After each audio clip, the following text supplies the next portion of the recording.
ॐ श्रीगणेशाय नमः। अथ श्री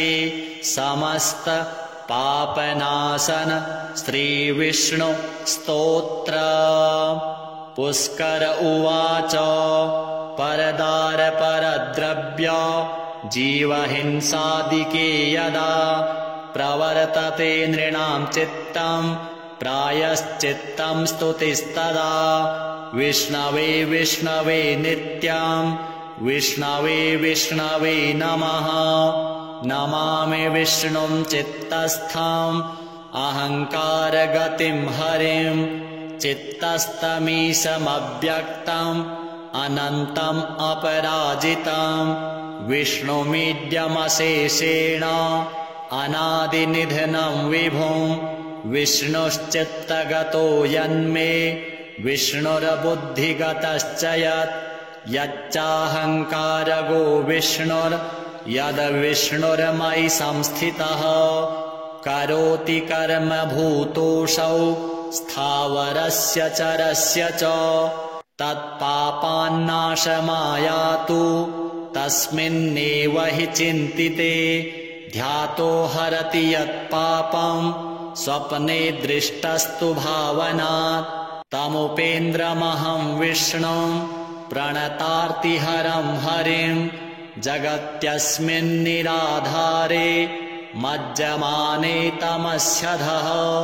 हस्तावलम्बनं विष्णुं प्रणमामि परात्परं सर्वेश्वरेश्वर विभो परमात्मन्नधोक्षज ऋषिकेश ऋषिकेश ऋषिकेश नमोऽस्तुते नृसिंहानन्त गोविन्द भूतभावन केशव दुरुक्तं दुष्कृतं ध्यातं समयाघन्नमोऽस्तुते यन्मया चिन्तितं दुष्टं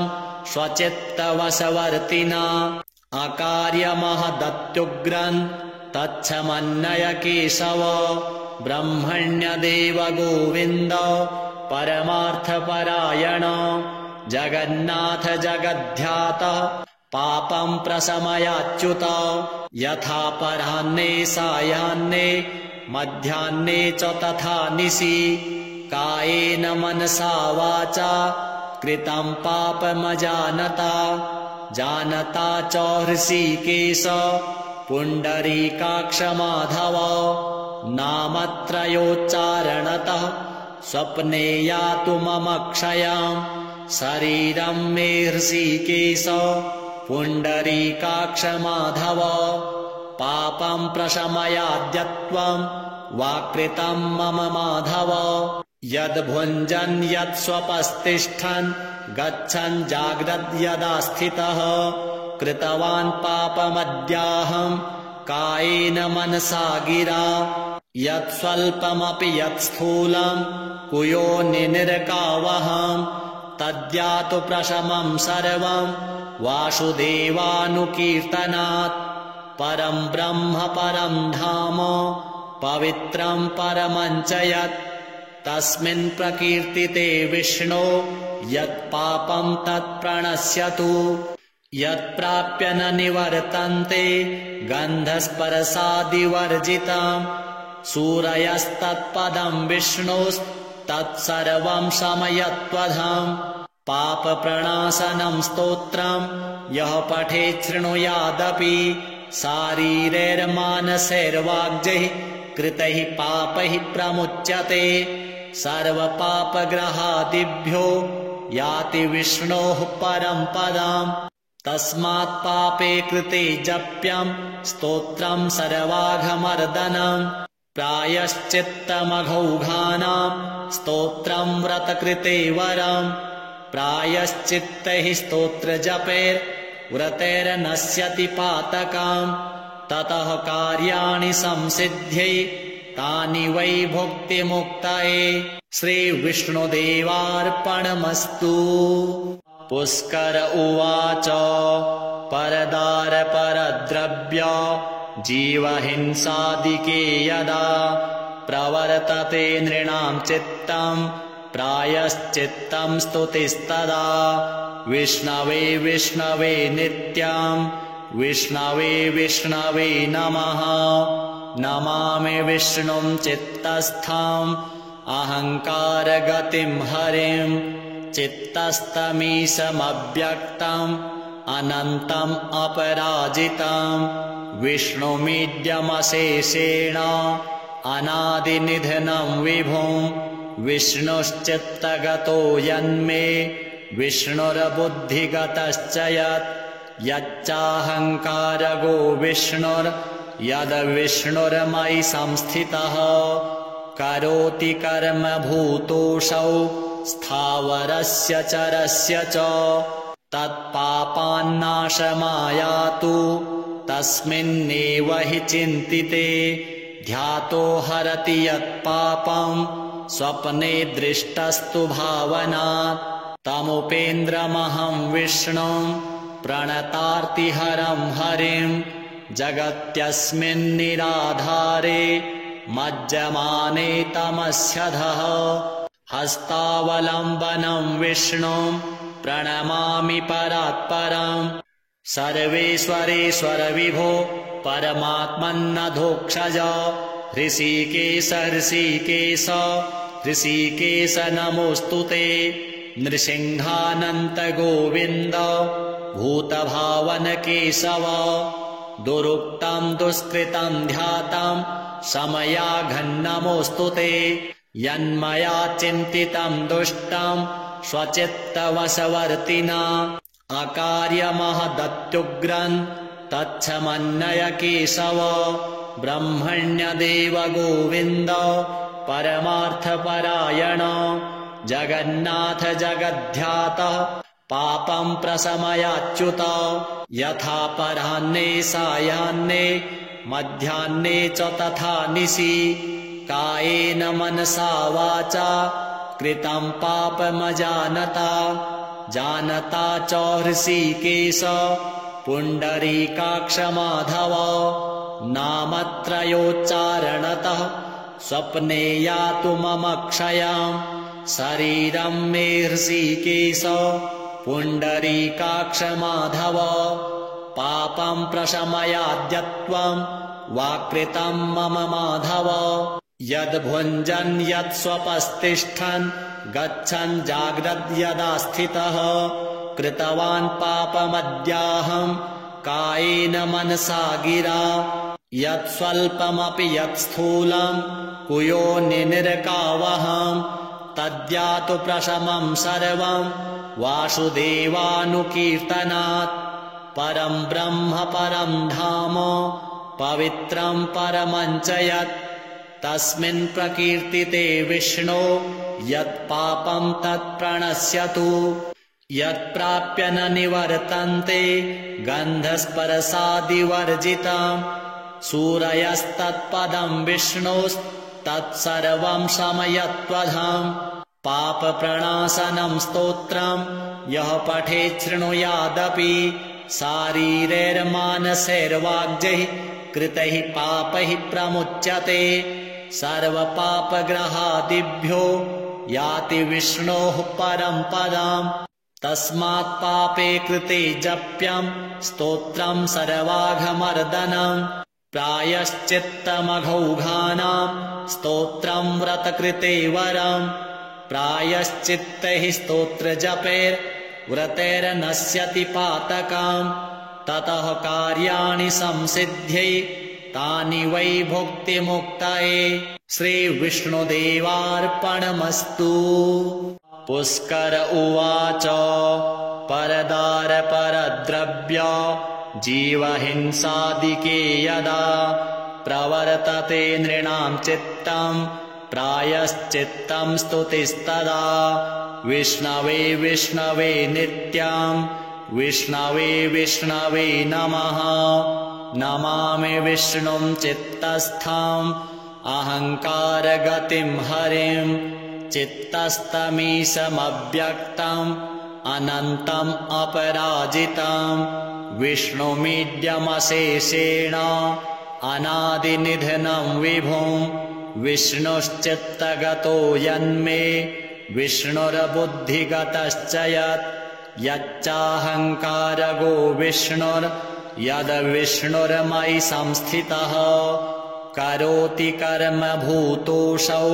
स्थावरस्य चरस्य च तत्पापान्नाशमायातु तस्मिन्नेव हि चिन्तिते ध्यातो हरति यत्पापं स्वप्ने दृष्टस्तु भावनात् तमुपेन्द्रमहं विष्णुं प्रणतार्तिहरं हरिं जगत्यस्मिन्निराधारे मज्जमाने तमस्यधः हस्तावलम्बनं विष्णुं प्रणमामि परात्परम् सर्वेश्वरेश्वर विभो परमात्मन्नधोक्षज ऋषिकेश ऋषिकेश ऋषिकेश नमोऽस्तु ते नृसिंहानन्त गोविन्द भूतभावन केशव दुरुक्तं दुष्कृतं ध्यातं समयाघन्नमोऽस्तु ते यन्मया चिन्तितं दुष्टं स्वचित्तवशवर्तिना अकार्यमहदत्युग्रं तच्छमन्नय केशव ब्रह्मण्यदेव गोविन्द परमार्थपरायण जगन्नाथ जगद्ध्यातः पापं प्रशमयाच्युत यथापराह्ने सायाह्ने मध्याह्ने च तथा निशि कायेन मनसा वाचा कृतं पापमजानता जानता च ऋषिकेश पुण्डरीकाक्ष माधव नामत्रयोच्चारणतः स्वप्ने यातु मम क्षयं शरीरं मे ऋषिकेश पुण्डरीकाक्ष माधव पापं प्रशमयाद्यत्वं वाकृतं मम माधव यद्भुञ्जन् यत्स्वपस्तिष्ठन् गच्छन् जाग्रद्यदा स्थितः कृतवान् पापमद्याहं कायेन मनसा गिरा यत्स्वल्पमपि यत्स्थूलं कुयोनिर्कावहं तद्यातु प्रशमं सर्वं वासुदेवानुकीर्तनात् परं ब्रह्म परं धाम पवित्रं परमं च यत् तस्मिन् प्रकीर्तिते विष्णो यत्पापं तत्प्रणश्यतु यत्प्राप्य न निवर्तन्ते गन्धस्पर्शादिवर्जितं सूरयस्तत्पदं विष्णोस्तत्सर्वं शमयत्वधं पापप्रणाशनं स्तोत्रं यः पठेत् शृणुयादपि शारीरैर्मानसैर्वाग्जैः कृतैः पापैः प्रमुच्यते सर्वपापग्रहादिभ्यो याति विष्णोः परं पदम् तस्मात् पापे कृते जप्यं स्तोत्रं सर्वाघमर्दनं प्रायश्चित्तमघौघानां स्तोत्रं व्रतकृते वरं प्रायश्चित्तैः स्तोत्रजपैर्व्रतैर्नश्यति पातकम् ततः कार्याणि संसिद्ध्यै तानि वै भुक्तिमुक्तये श्रीविष्णुदेवार्पणमस्तु। पुष्कर उवाच परदारपरद्रव्य जीवहिंसादिके यदा प्रवर्तते नृणां चित्तं प्रायश्चित्तं स्तुतिस्तदा विष्णवे विष्णवे नित्यं विष्णवे विष्णवे नमः नमामि विष्णुं चित्तस्थं अहङ्कारगतिं हरिं चित्तस्थमीशमव्यक्तम् अनन्तम् अपराजितं विष्णुमीड्यमशेषेण अनादिनिधनं विभुं विष्णुश्चित्तगतो यन्मे विष्णुर्बुद्धिगतश्च यच्चाहङ्कारगो विष्णुर्यद्विष्णुर्मयि संस्थितः करोति कर्म भूतोऽसौ स्थावरस्य चरस्य च तत्पापान्नाशमायातु तस्मिन्नेव हि चिन्तिते ध्यातो हरति यत्पापं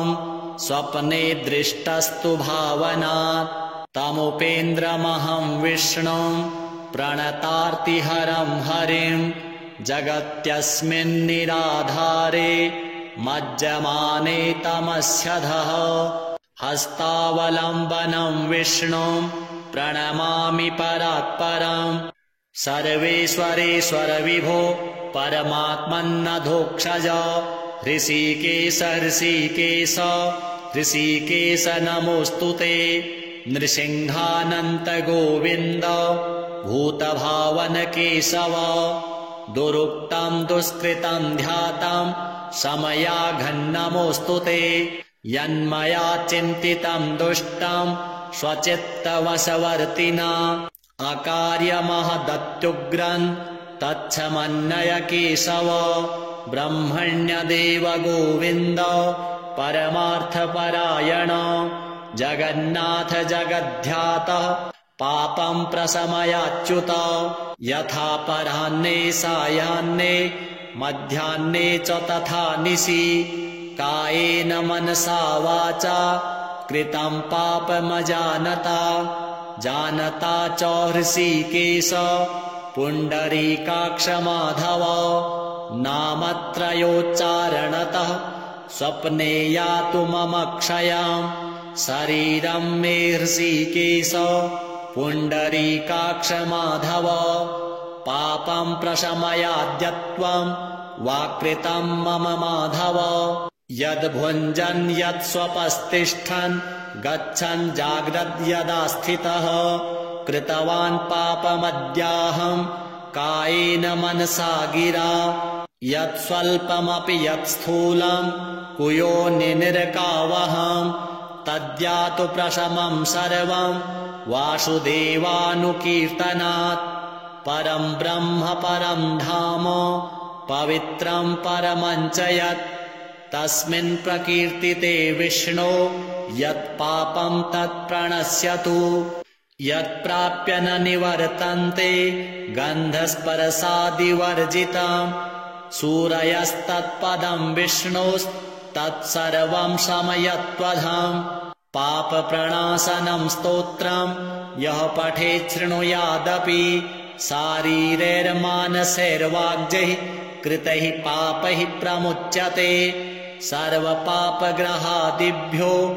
याति विष्णोः परं पदम् तस्मात् पापे कृते जप्यं स्तोत्रं सर्वाघमर्दनं प्रायश्चित्तमघौघानां स्तोत्रं व्रतकृते वरं प्रायश्चित्तैः स्तोत्रजपैर्व्रतैर्नश्यति पातकं ततः कार्याणि संसिद्ध्यै तानि वै भुक्तिमुक्तये श्रीविष्णुदेवार्पणमस्तु। पुष्कर उवाच परदार परद्रव्य जीवहिंसादिके यदा प्रवर्तते नृणां चित्तं प्रायश्चित्तं स्तुतिस्तदा विष्णवे विष्णवे नित्यं विष्णवे विष्णवे नमः नमामि विष्णुं चित्तस्थम् अहङ्कारगतिं हरिं चित्तस्तमीशमव्यक्तम् अनन्तम् अपराजितं विष्णुमीड्यमशेषेण अनादिनिधनं विभुं विष्णुश्चित्तगतो यन्मे विष्णुर्बुद्धिगतश्च यच्चाहङ्कारगो विष्णुर्यद्विष्णुर्मयि संस्थितः करोति कर्म भूतोऽसौ स्थावरस्य चरस्य च तत्पापान्नाशमायातु तस्मिन्नेव हि चिन्तिते ध्यातो हरति यत्पापं स्वप्ने दृष्टस्तु भावनात् तमुपेन्द्रमहं विष्णुं प्रणतार्तिहरं हरिं जगत्यस्मिन्निराधारे मज्जमाने तमस्यधः हस्तावलम्बनं विष्णुं प्रणमामि परात्परम् सर्वेश्वरेश्वर विभो परमात्मन्नधोक्षज ऋषिकेश ऋषिकेश ऋषिकेश नमोऽस्तुते नृसिंहानन्त गोविन्द भूतभावन केशव दुरुक्तम् दुष्कृतम् ध्यातम् समयाघन्नमोऽस्तु ते यन्मया चिन्तितम् दुष्टम् स्वचित्तवशवर्तिना अकार्यमहदत्युग्रम् तच्छमन्नय केशव ब्रह्मण्यदेव गोविन्द परमार्थपरायण जगन्नाथ जगद्ध्यातः पापम् प्रशमयाच्युत यथापराह्ने सायाह्ने मध्याह्ने च तथा निशि कायेन मनसा वाचा कृतम् पापमजानता जानता च हृषीकेश पुण्डरीकाक्ष माधव नामत्रयोच्चारणतः स्वप्ने यातु मम क्षयाम् शरीरम् मे हृषीकेश पुण्डरीकाक्ष माधव पापम् प्रशमयाद्यत्वम् वाकृतम् मम माधव यद्भुञ्जन् यत्स्वपस्तिष्ठन् गच्छन् जाग्रद्यदा स्थितः कृतवान् पापमद्याहम् कायेन मनसा गिरा यत्स्वल्पमपि यत्स्थूलम् कुयोनिर्कावहम् तद्यातु प्रशमम् सर्वम् वासुदेवानुकीर्तनात् परम् ब्रह्म परम् धाम पवित्रम् परमम् च यत् तस्मिन् प्रकीर्तिते विष्णो यत्पापम् तत्प्रणश्यतु यत्प्राप्य न निवर्तन्ते गन्धस्पर्शादिवर्जितम् सूरयस्तत्पदम् विष्णोस्तत्सर्वम् शमयत्वधम् पापप्रणाशनम् स्तोत्रम् यः पठेत् शृणुयादपि शारीरैर्मानसैर्वाग्जैः कृतैः पापैः प्रमुच्यते सर्वपापग्रहादिभ्यो याति विष्णोः परम् पदम् तस्मात् पापे कृते जप्यम् स्तोत्रम् सर्वाघमर्दनम् प्रायश्चित्तमघौघानाम् स्तोत्रम् व्रतकृते वरम् प्रायश्चित्तैः स्तोत्रजपैर्व्रतैर्नश्यति पातकाम् ततः कार्याणि संसिद्ध्यै तानि वै भुक्तिमुक्तये श्रीविष्णुदेवार्पणमस्तु। पुष्कर उवाच परदार परद्रव्य जीवहिंसादिके यदा प्रवर्तते नृणाम् चित्तम् प्रायश्चित्तम् स्तुतिस्तदा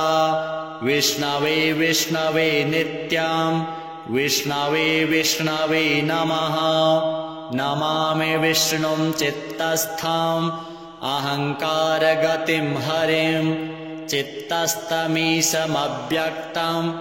अनन्तम् अपराजितम् विष्णुमीड्यमशेषेण अनादिनिधनम् विभुम् विष्णुश्चित्तगतो यन्मे विष्णुर्बुद्धिगतश्च यच्चाहङ्कारगो विष्णुर्यद्विष्णुर्मयि संस्थितः करोति कर्म भूतोऽसौ स्थावरस्य चरस्य च तत्पापान्नाशमायातु तस्मिन्नेव हि चिन्तिते ध्यातो हरति यत्पापम् स्वप्ने दृष्टस्तु भावनात् तमुपेन्द्रमहम् विष्णुम् प्रणतार्तिहरम् हरिम् जगत्यस्मिन्निराधारे मज्जमाने तमस्यधः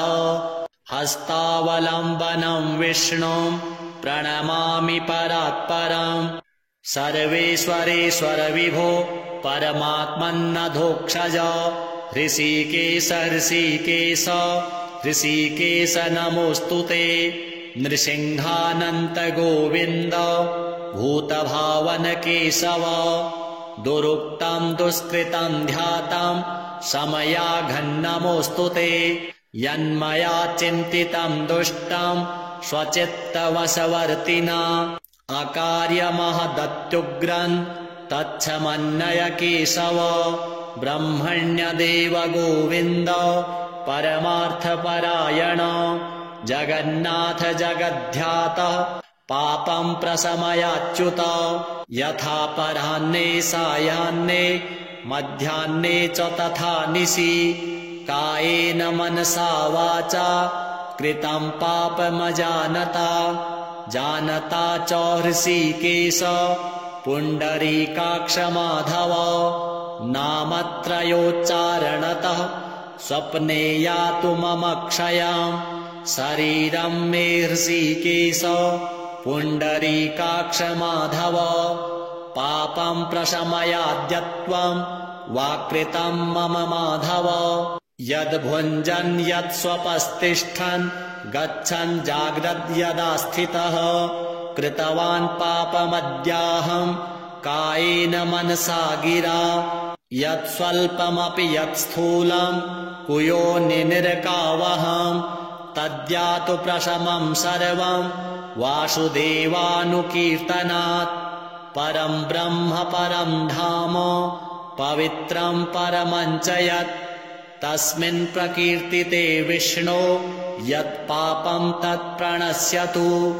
यत्प्राप्य न निवर्तन्ते गन्धस्पर्शादिवर्जितं सूरयस्तत्पदं विष्णोस्तत्सर्वं शमयत्वधं पापप्रणाशनं स्तोत्रं यः पठेत् शृणुयादपि शारीरैर्मानसैर्वाग्जैः कृतैः पापैः प्रमुच्यते सर्वपापग्रहादिभ्यो याति विष्णोः परं पदम् तस्मात् पापे कृते जप्यं स्तोत्रं सर्वाघमर्दनं प्रायश्चित्तमघौघानां स्तोत्रं व्रतकृते वरं प्रायश्चित्तैः स्तोत्रजपैर्व्रतैर्नश्यति पातकं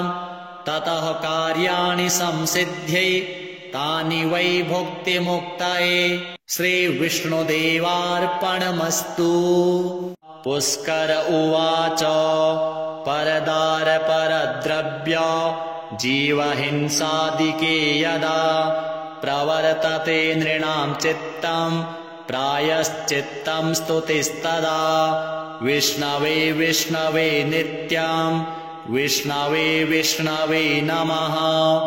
नमामि विष्णुं चित्तस्थम् अहङ्कारगतिं हरिं चित्तस्तमीशमव्यक्तम् अनन्तम् अपराजितं विष्णुमीड्यमशेषेण अनादिनिधनं विभुं विष्णुश्चित्तगतो यन्मे विष्णुर्बुद्धिगतश्च यच्चाहङ्कारगो विष्णुर्यद्विष्णुर्मयि संस्थितः करोति कर्म भूतोऽसौ स्थावरस्य चरस्य च तत्पापान्नाशमायातु तस्मिन्नेव हि चिन्तिते ध्यातो हरति यत्पापं स्वप्ने दृष्टस्तु भावनात् तमुपेन्द्रमहं विष्णुं प्रणतार्तिहरं हरिं जगत्यस्मिन्निराधारे मज्जमाने तमस्यधः हस्तावलम्बनं विष्णुं प्रणमामि परात्परम् सर्वेश्वरेश्वर विभो परमात्मन्नधोक्षज ऋषिकेश ऋषिकेश ऋषिकेश नमोऽस्तुते नृसिंहानन्त गोविन्द भूतभावन केशव दुरुक्तं दुष्कृतं ध्यातं समयाघन्नमोऽस्तुते यन्मया चिन्तितं दुष्टं स्वचित्तवशवर्तिना अकार्यमहदत्युग्रन् तच्छमन्नय केशव ब्रह्मण्यदेव गोविन्द परमार्थपरायण जगन्नाथ जगद्ध्यातः पापं प्रशमयाच्युत यथा पराह्ने सायाह्ने मध्याह्ने च तथा निशि कायेन मनसा वाचा कृतं पापमजानता जानता च हृषीकेश पुण्डरीकाक्ष माधव नामत्रयोच्चारणतः स्वप्ने यातु मम क्षयाम् शरीरं मे हृषीकेश पुण्डरीकाक्ष माधव पापं प्रशमयाद्यत्वं वाकृतं मम माधव यद्भुञ्जन् यत्स्वपस्तिष्ठन् गच्छन् जाग्रद्यदा स्थितः कृतवान् पापमद्याहं कायेन मनसा गिरा यत्स्वल्पमपि यत्स्थूलं कुयोनिर्कावहं तद्यातु प्रशमं सर्वं वासुदेवानुकीर्तनात् परं ब्रह्म परं धाम पवित्रं परमं च यत् तस्मिन् प्रकीर्तिते विष्णो यत्पापं तत्प्रणश्यतु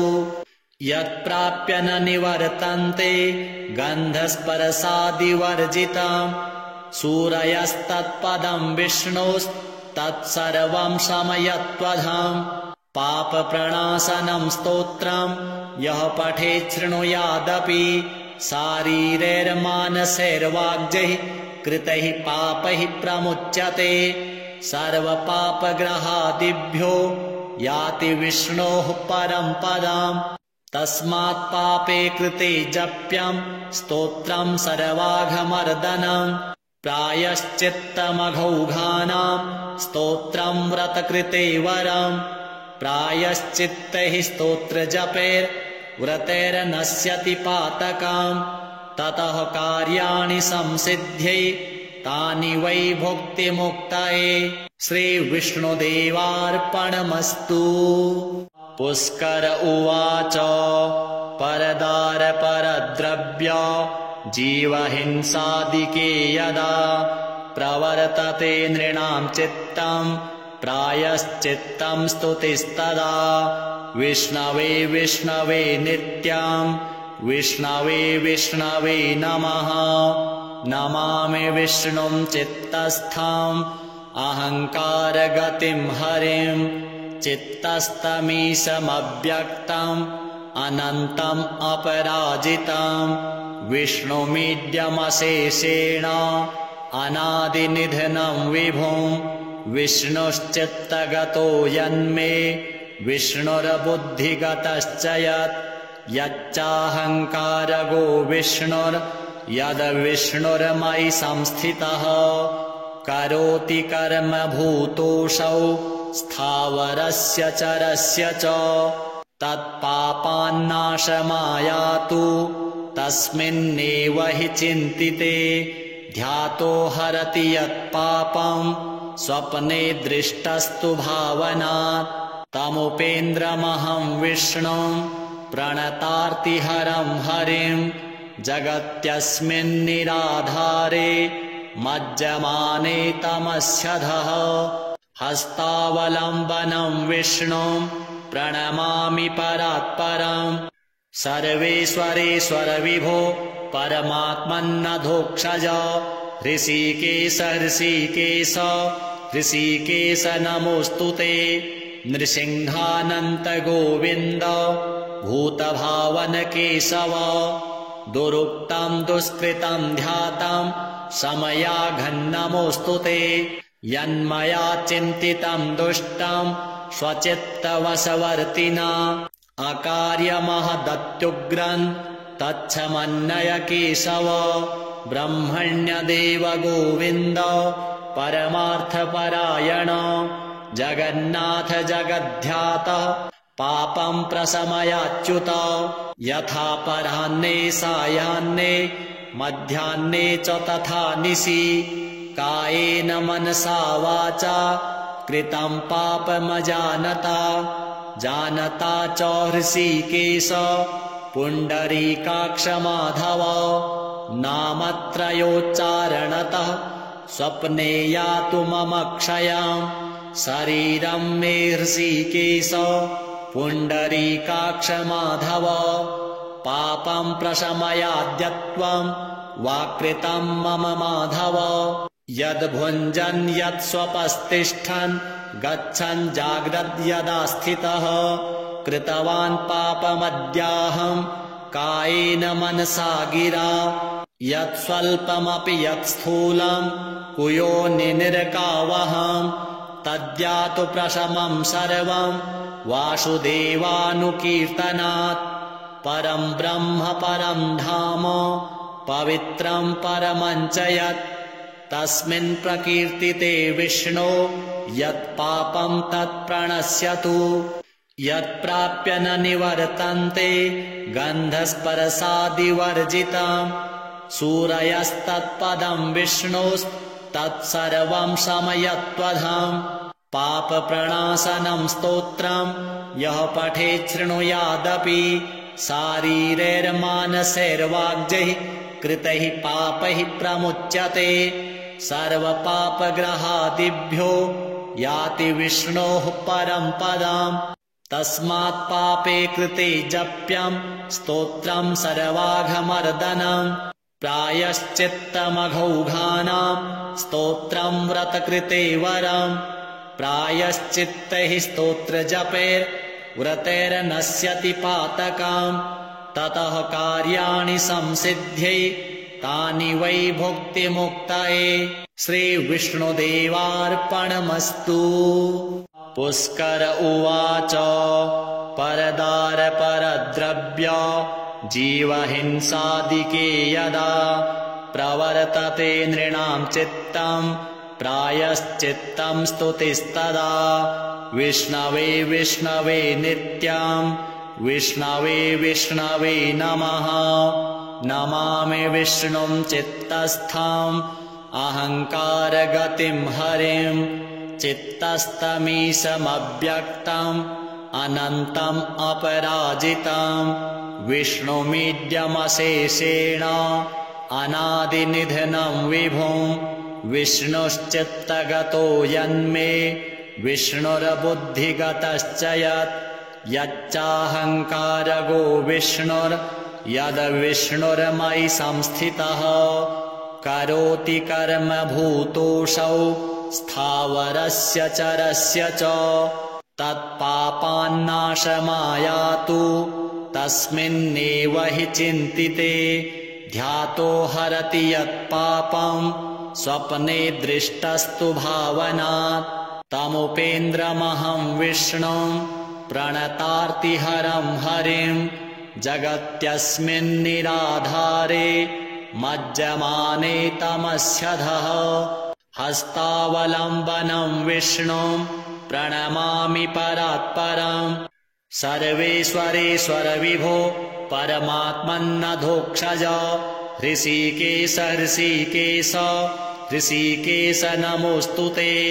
नृसिंहानन्त गोविन्द भूतभावन केशव दुरुक्तं दुष्कृतं ध्यातं समयाघन्नमोऽस्तुते यन्मया चिन्तितं दुष्टं स्वचित्तवशवर्तिना अकार्यमहदत्युग्रन् तच्छमन्नय केशव ब्रह्मण्यदेव गोविन्द परमार्थपरायण जगन्नाथ जगद्ध्यातः पापं प्रशमयाच्युत यथापराह्ने सायाह्ने मध्याह्ने च तथा निशि कायेन मनसा वाचा कृतं पापमजानता जानता च ऋषिकेश पुण्डरीकाक्ष माधव नामत्रयोच्चारणतः स्वप्ने यातु मम क्षयम् शरीरं मे ऋषिकेश पुण्डरीकाक्ष माधव पापं प्रशमयाद्यत्वं वाक्कृतं मम माधव यद्भुञ्जन् यत्स्वपस्तिष्ठन् गच्छन् जाग्रद्यदा स्थितः कृतवान् पापमद्याहं कायेन मनसा गिरा यत्स्वल्पमपि यत्स्थूलं कुयोनिर्कावहम् तद्यातु प्रशमं सर्वं वासुदेवानुकीर्तनात् परं ब्रह्म परं धाम पवित्रं परमं च यत् तस्मिन् प्रकीर्तिते विष्णो यत्पापं तत्प्रणश्यतु यत्प्राप्य न निवर्तन्ते गन्धस्पर्शादिवर्जितम् सूरयस्तत्पदं विष्णोस्तत्सर्वं शमयत्वधाम् पापप्रणाशनं स्तोत्रं यः पठेत् शृणुयादपि शारीरैर्मानसैर्वाग्जैः कृतैः पापैः प्रमुच्यते सर्वपापग्रहादिभ्यो याति विष्णोः परं पदम् तस्मात् पापे कृते जप्यं स्तोत्रं सर्वाघमर्दनम् प्रायश्चित्तमघौघानां स्तोत्रं व्रतकृते वरम् प्रायश्चित्तैः स्तोत्रजपैर्व्रतैर्नश्यति पातकाम् ततः कार्याणि संसिद्ध्यै तानि वै भुक्तिमुक्तये श्रीविष्णुदेवार्पणमस्तु। पुष्कर उवाच परदारपरद्रव्य जीवहिंसादिके यदा प्रवर्तते नृणां चित्तं प्रायश्चित्तं स्तुतिस्तदा विष्णवे विष्णवे नित्यं विष्णवे विष्णवे नमः नमामि विष्णुं चित्तस्थम् अहङ्कारगतिं हरिं चित्तस्थमीशमव्यक्तम् अनन्तम् अपराजितम् विष्णुमीड्यमशेषेण अनादिनिधनं विभुं विष्णुश्चित्तगतो यन्मे विष्णुर्बुद्धिगतश्च यच्चाहङ्कारगो विष्णुर्यद्विष्णुर्मयि संस्थितः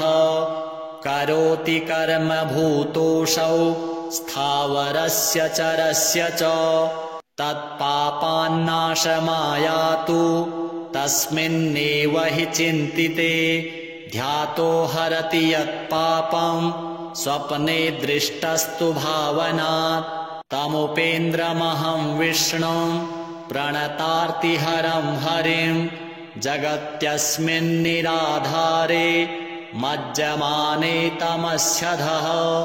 हस्तावलम्बनं विष्णुं प्रणमामि परात्परम् सर्वेश्वरेश्वर विभो परमात्मन्नधोक्षज ऋषिकेश ऋषिकेश ऋषिकेश नमोऽस्तुते नृसिंहानन्त गोविन्द भूतभावन केशव दुरुक्तं दुष्कृतं ध्यातं समयाघन्नमोऽस्तुते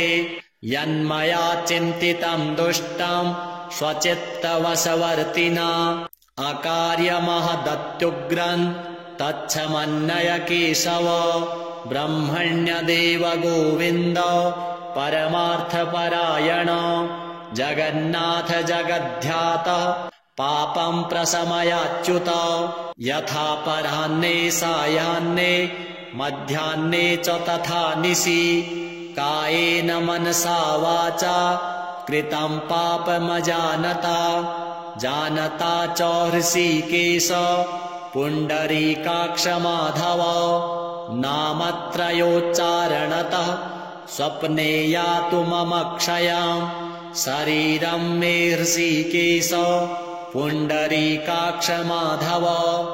पापं प्रशमयाद्यत्वं वाकृतं मम माधव यद्भुञ्जन् यत्स्वपस्तिष्ठन् गच्छन् जाग्रद्यदा स्थितः कृतवान् पापमद्याहं कायेन मनसा गिरा यत्स्वल्पमपि यत्स्थूलं कुयोनिर्कावहं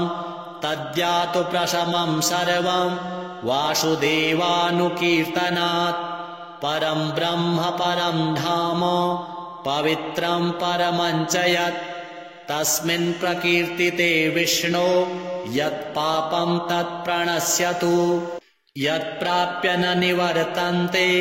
गन्धस्पर्शादिवर्जितं सूरयस्तत्पदं विष्णोस्तत्सर्वं शमयत्वधं पापप्रणाशनं स्तोत्रं यः पठेत् शृणुयादपि शारीरैर्मानसैर्वाग्जैः कृतैः पापैः प्रमुच्यते सर्वपापग्रहादिभ्यो याति विष्णोः परं पदम्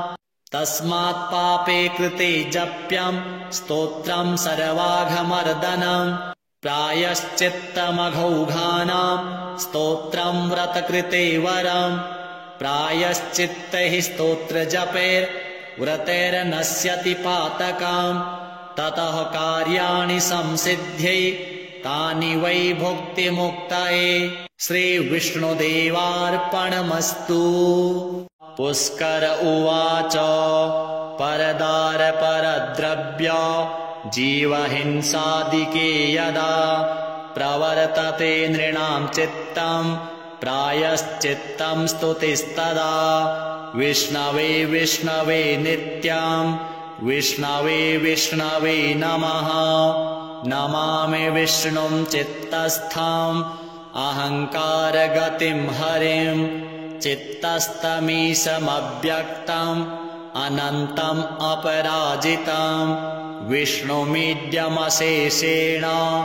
अनादिनिधनं विभुं विष्णुश्चित्तगतो यन्मे विष्णुर्बुद्धिगतश्च यच्चाहङ्कारगो विष्णुर्यद्विष्णुर्मयि संस्थितः करोति कर्म भूतोऽसौ स्थावरस्य चरस्य च तत्पापान्नाशमायातु तस्मिन्नेव हि चिन्तिते ध्यातो हरति यत्पापं स्वप्ने दृष्टस्तु भावनात् तमुपेन्द्रमहं विष्णुं प्रणतार्तिहरं हरिं जगत्यस्मिन्निराधारे मज्जमाने तमस्यधः हस्तावलम्बनं विष्णुं प्रणमामि परात्परम् सर्वेश्वरेश्वर विभो परमात्मन्नधोक्षज ऋषिकेश ऋषिकेश ऋषिकेश नमोऽस्तुते नृसिंहानन्त गोविन्द भूतभावन केशव दुरुक्तं दुष्कृतं ध्यातं समयाघन्नमोऽस्तुते यन्मया चिन्तितं दुष्टं स्वचित्तवशवर्तिना अकार्यमहदत्युग्रं तच्छमन्नय केशव ब्रह्मण्यदेव गोविन्द परमार्थपरायण जगन्नाथ जगद्ध्यातः पापं प्रशमयाच्युत यथापराह्ने सायाह्ने मध्याह्ने च तथा निशि कायेन मनसा वाचा कृतं पापमजानता जानता च ऋषिकेश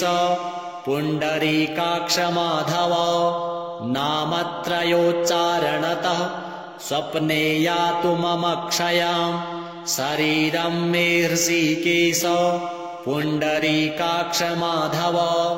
पापं प्रशमयाद्यत्वं वाकृतं मम माधव यद्भुञ्जन् यत्स्वपस्तिष्ठन् गच्छन् जाग्रद्यदा स्थितः कृतवान् पापमद्याहं कायेन मनसा गिरा यत्स्वल्पमपि यत्स्थूलं कुयोनिर्कावहं तद्यातु प्रशमं सर्वं वासुदेवानुकीर्तनात् परं ब्रह्म परं धाम पवित्रं परमं च यत् तस्मिन् प्रकीर्तिते विष्णो यत्पापं तत्प्रणश्यतु यत्प्राप्य न निवर्तन्ते गन्धस्पर्शादिवर्जितं सूरयस्तत्पदं विष्णोस्तत्सर्वं शमयत्वधं पापप्रणाशनं स्तोत्रं यः पठेत् शृणुयादपि शारीरैर्मानसैर्वाग्जैः कृतैः पापैः प्रमुच्यते सर्वपापग्रहादिभ्यो याति विष्णोः परं पदम् तस्मात् पापे कृते जप्यं स्तोत्रं सर्वाघमर्दनं प्रायश्चित्तमघौघानां स्तोत्रं व्रतकृते वरं प्रायश्चित्तैः स्तोत्रजपैर्व्रतैर्नश्यति पातकम् ततः कार्याणि संसिद्ध्यै तानि वै भुक्तिमुक्तये श्रीविष्णुदेवार्पणमस्तु।